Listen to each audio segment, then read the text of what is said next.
We were, Chris and I were down at my family reunion yesterday, and the thing about Missouri is it lays somewhere between y'all and ends. You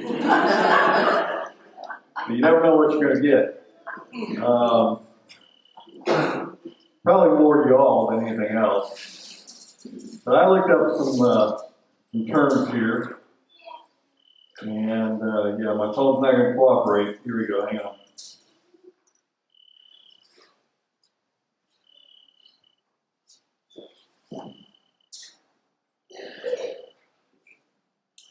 Okay, I looked up 13 American regional slang terms you need to know. I don't know why, but you do. So I'm going to read these without these. I don't know if that's a blessing or not. You put your glasses on to read. How many do that? How many take them off to read? Well, I'm in pretty good company either way, right? So to read this, need it. Okay, we're good. Yeah. I'll have Phil come hold this for me, all right? Okay. Here's some terms that I know some of you know, but there's some examples given, so I'm going to read some of this to you. And once again, this is 13 American regional slang terms you need to know. And, well, before I even do that, I know how many of you, let me just take a poll here of, they don't have a mount for your Bible for, there we go, okay, for phone. Soda. How many say soda? Okay, raise them high. Soda. Okay, now, for those who aren't raising your hand, do you know what those other people are talking about? Pop. Okay, so some of you, we're not going to move into the sections of soda and pop. But you understand that from different places, different regions, wherever you might be from or located for a while, they have different terms for different things. Or for the same thing, a lot of times. So there's soda, there's pop, what else? Sody. Sody. Sody water. Sody water, okay. About Coke. How many, I want to know this one. How many of you say Coke? Or when somebody asks you for a Coke, you say what kind? It happens. There's some places, some regions in the United States where, especially down south, you say, I want a Coke. Well, we go in the store and we pick up a Coke, you know, it says Coke on it. And they go, well, which kind? What kind do you want? What kind of Coke do you want? You're going, Coke, C-O-K-E. But for them, a lot of times, Coke means soda or pop. So you got to specify, well, I'll take an orange. You know, like the orange cream, whatever it is. Coke. So you got to know these things, okay? My mom, I'm telling one of myself, you can't tell where I'm from.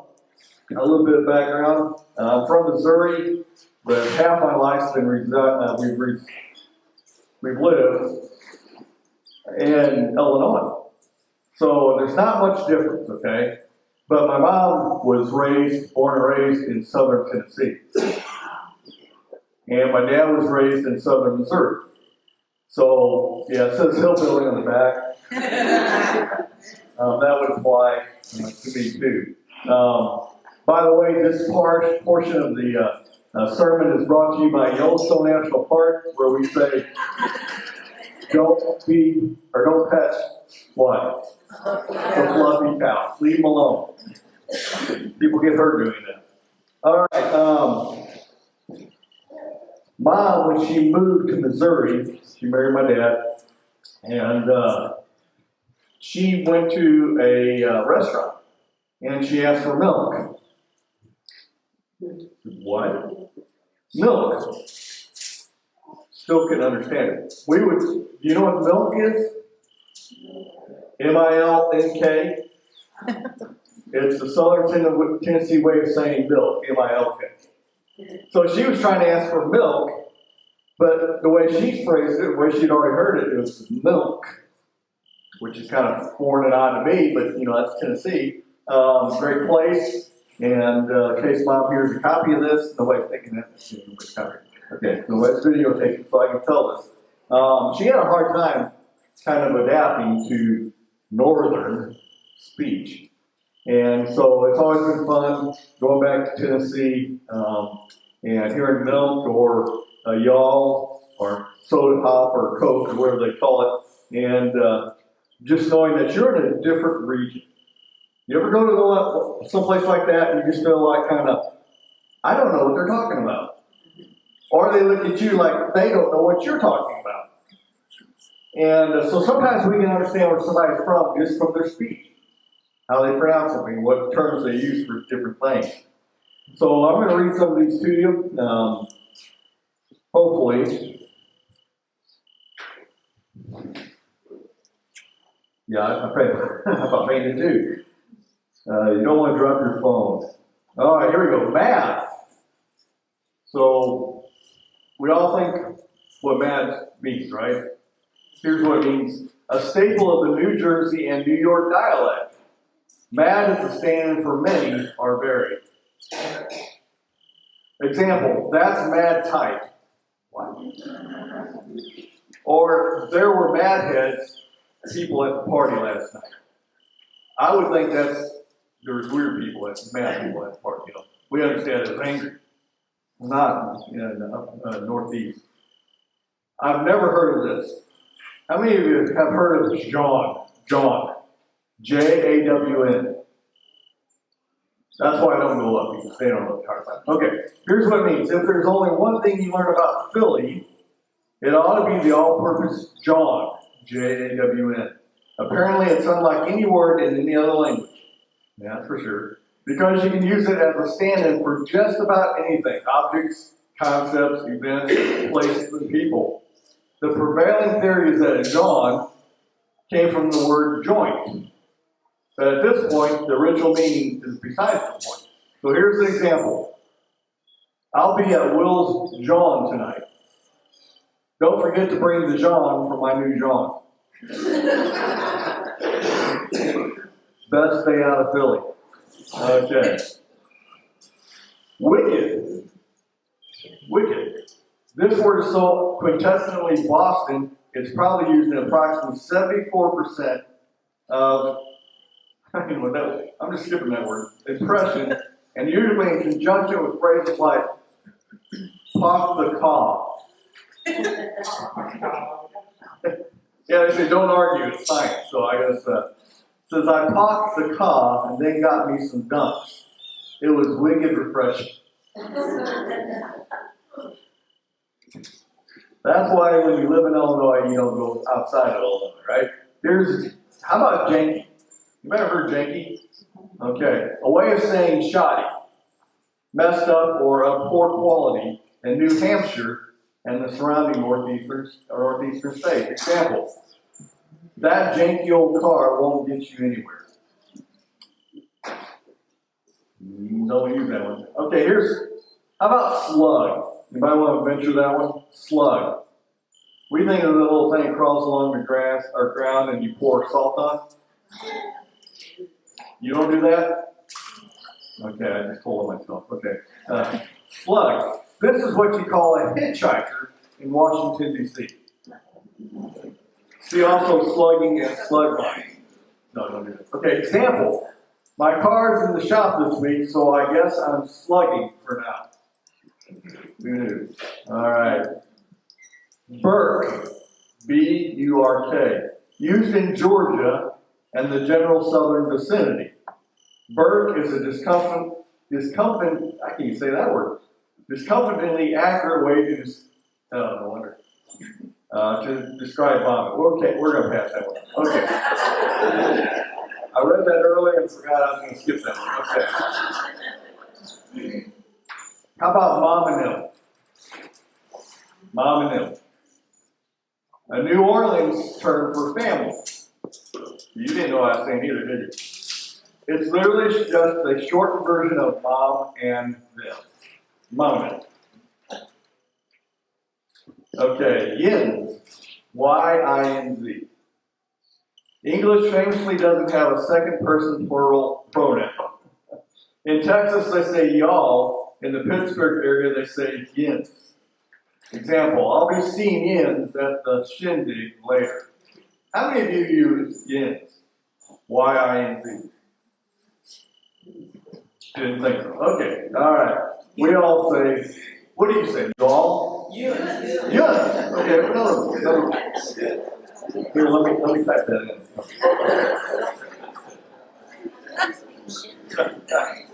Yes, okay. Here's one. I know you.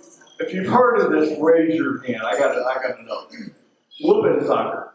That's what I said. Whooping soccer. Yeah. In Wisconsin, that's why. This word is basically a cuter version of whopper. Example, that's a whooping soccer of a cheese curd. So next time you're getting cheese curds in Wisconsin, I dare you to say whooping soccer. Okay. How about cattywampus? Yeah, we can use that. Okay. When things are crooked, messed up, sideways, or skewed in, can you guess where that's from? Alabama. When things are crooked, messed up, sideways, or skewed in Alabama, they're cattywampus. Okay. Example, that gosh darn dog was in here and now it's running off cattywampus. Alright, what is it here? Well, we got two more. Shoots. How many of you use the word shoots? It's not what you think. Hawaiian. How Hawaiians say yeah or sure. So here's the example. Shoots, brah. Let's do it. Sure. Bro, let's do it. That's what. Okay, here's the last one. Bagging up. You don't crack up in Delaware. You get a drink of water. You don't crack up in Delaware, you bag up. Never heard of it. Example, I couldn't get a sentence out straight. That's true. I was bagging up. So that's what I'm doing right now, bagging up. All right, we're going to shut this down and get to John chapter 7. But because, and here's the reason I brought that up, is that, let me get a drink first.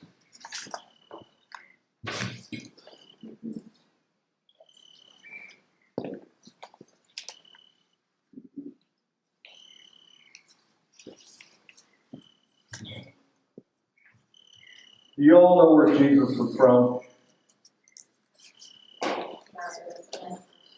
Okay, Nazareth. Where was he born?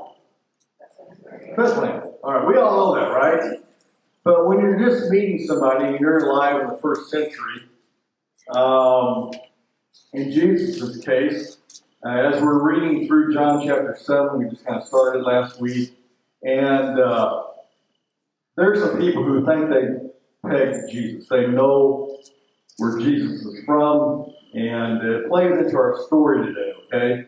So, sometimes we make assumptions, and sometimes they're correct, sometimes they're not, about where somebody's from, but the background is who they are. And Jesus had that same problem. We're going to start in verse 25. It says, therefore some of the people of Jerusalem were saying, is this not the man whom they are seeking to kill? Remember we talked last week about there were some who were trying to kill Jesus, and Jesus said, hey, I did one good deed, you're trying to kill me. And the people said, what? You're crazy, man. Nobody's trying to kill you.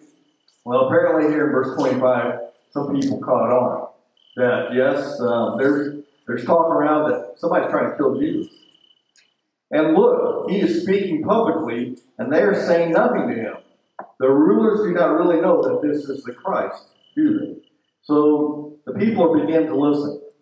And they're understanding that the rulers, they haven't figured out Jesus either.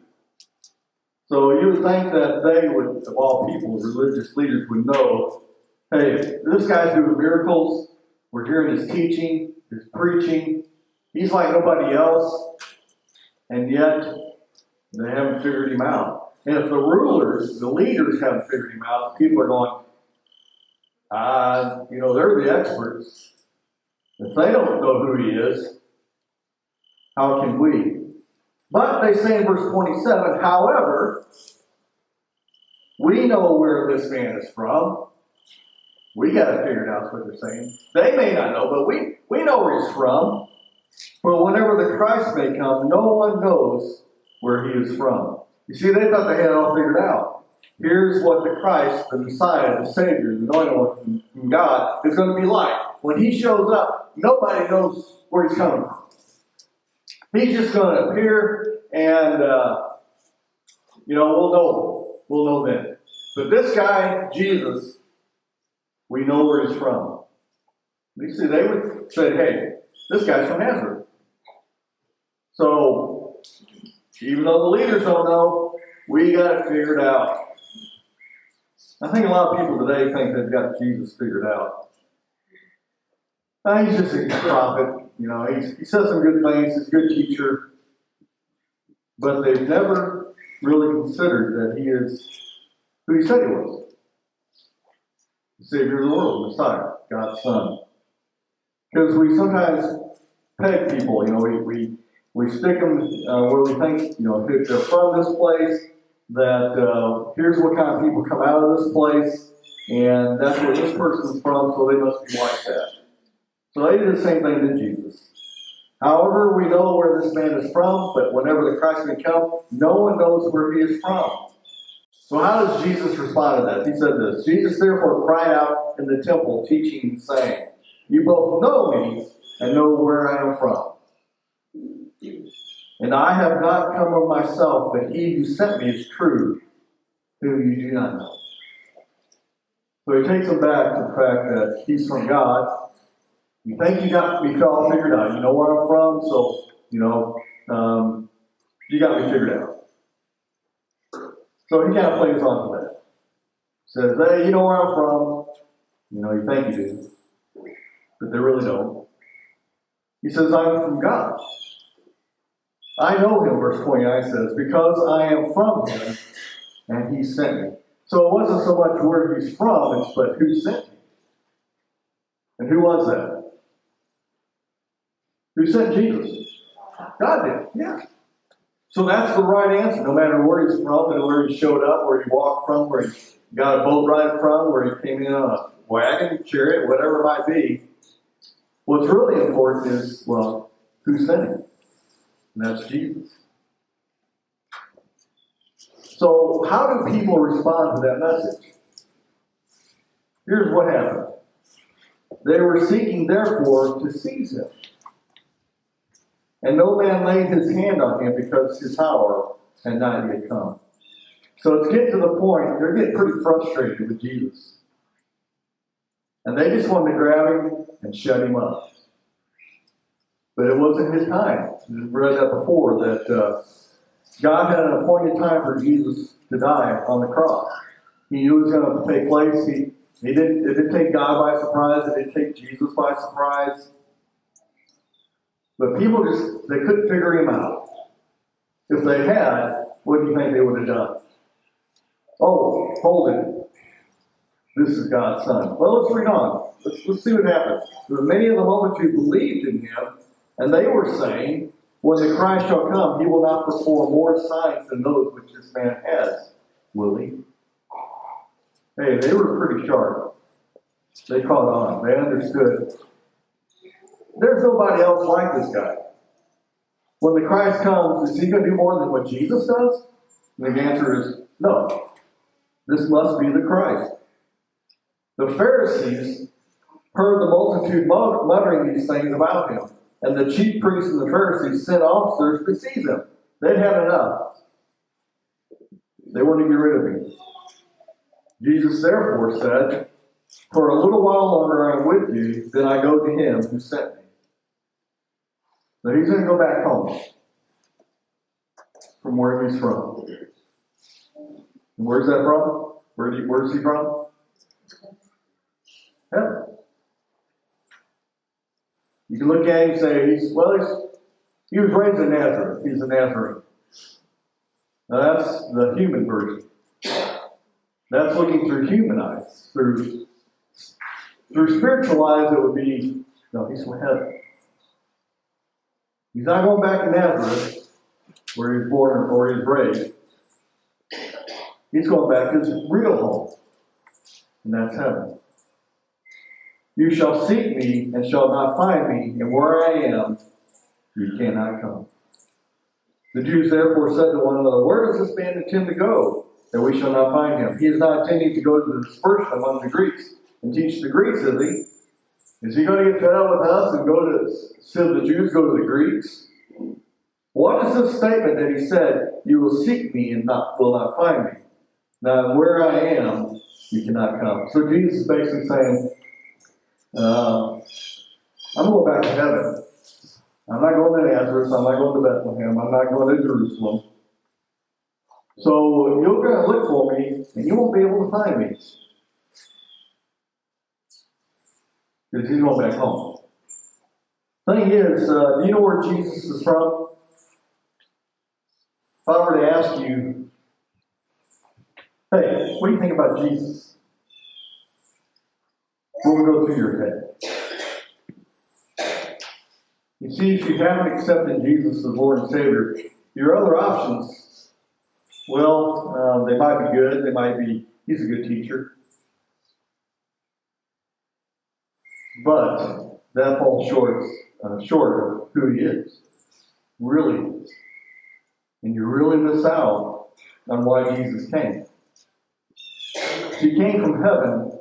How many of you have watched the movie about either E.T.? Remember that one? E.T. Finger out there. Some of you are going, Daniel, and going, what are you talking about? Little alien guy, little cute guy, comes down and on Earth, and kids meet him, and big long story. Remember the phrase, E.T. what? Go home. Oh, call. Call. E.T. call. Yeah, you don't see signs out going to Shelbyville saying E.T. go home. You see watch dogs go home. That's a whole other thing. All right? Get out of here. He was not from here. If an alien showed up, and you hear it all the time now, don't you? Aliens, it's proved. Have we seen this? They never have a good camera when they take a picture of a so-called flying saucer or UFO, do they? Of all the best, we've got stuff that's millions of miles out, and we never get a good shot of a UFO. It kind of makes me wonder. But if E.T. came down here, they'd want to talk to him. Man, tell us what space is like. Jesus shows up from heaven. And what do people do? I might go to church next Sunday and hear the preacher. He's going to probably talk about Jesus, but they don't get too interested, do they? They're not highly motivated to find out who this guy Jesus is. And yet, he is the only one that can take you back to where he is, where he's from. He knows the way. He was there, he came here, he came like us. He died for us, he saved us through his sacrifice, his body and his blood, communion. Remember, talks about that? And then he was raised from the dead, and went back to heaven after 40 days of appearing to people. Not to everybody, but to his disciples, and at one time 500, a lot of people, okay, that saw him and said, hey, remember Jesus? Yeah, I saw him. He was dead. Remember that guy that hung on the cross? Remember that day? I saw him. He's alive. So he came from heaven, came down here, told us the way, showed us the way, had a message from God. He delivered it, proved it, died for it, raised again. And he went back home. I'm sure there's going to be some language in heaven that we're going to have to be taught. Okay? There's some stuff that I usually say that they probably won't be using in heaven. That's not bad. I'm not out cussing and stuff like that, but I'm sure that they won't be cussing in heaven either. So you might want to take care of that now, okay? Because things will be different there than they are here. How many of you are waiting for that day? Yeah. I've got a cousin who, the guy she married, he was a combat helicopter pilot back during the Gulf War. And he's seen a lot of stuff more than I have. And he's a great guy, a very spiritual guy. And yesterday we were talking about people who had died. Matter of fact, I think it was his daughter's friend was killed in the car wreck the day before. So fresh in his mind. And we were talking about people who had died. And he said, you know, I'm jealous. I'm jealous of those people. That they went on, is what he's saying. They have received the reward that's awaiting us in Jesus Christ. The question for you today is, have you accepted that?